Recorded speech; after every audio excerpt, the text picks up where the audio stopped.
Алматы облысында алғаш рет ұйымдастырылған IQ Дода интеллектуалды сайысы өз мәресіне жетті. Елімізде теңдесі жоқ жобаның авторы рухани жаңғыру жобалық кеңсесі. Білім жарысының іріктеу кезеңі облыстың 17 ауданы мен 3 қаласында өтті. Жартылай финалға 14 команда шықты. Дәл осы жартылай финал жеңімпаздарды Талдықорған қаласында өзара сынға түсті.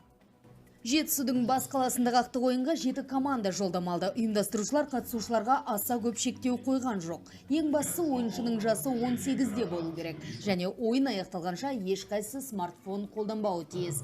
Сондықтан қатысушылардың телефондары арнайы қорапшаға салынды. Ойын авторлық болғаннан кейін біз ойынға 6 тур енгіздік. Әр саладан сұрақтар бар. Мысалға рухани жаңғыру бойынша сұрақтарымыз бар. Қазақстан жайлы сұрақтарымыз бар. Өнер жайлы сұрақтарымыз бар. Нақты бір салаға тоқталып қалған жоқпыз.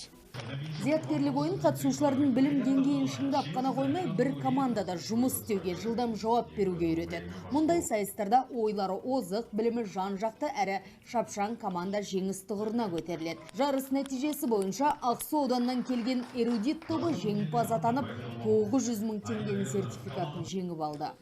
Осындай жарысты ұйымдастырып отқан Алматы облысының басшылығына алғысымыз мол.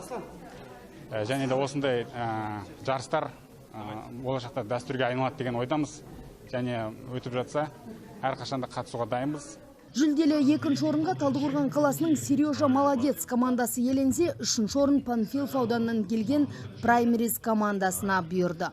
Жеңімпаздарға қаржы сертификаттары мен ынталандыру сыйлықтары табысталды. Самал Қабышева, Атамекен бизнес арнасы, Алматы облысынан.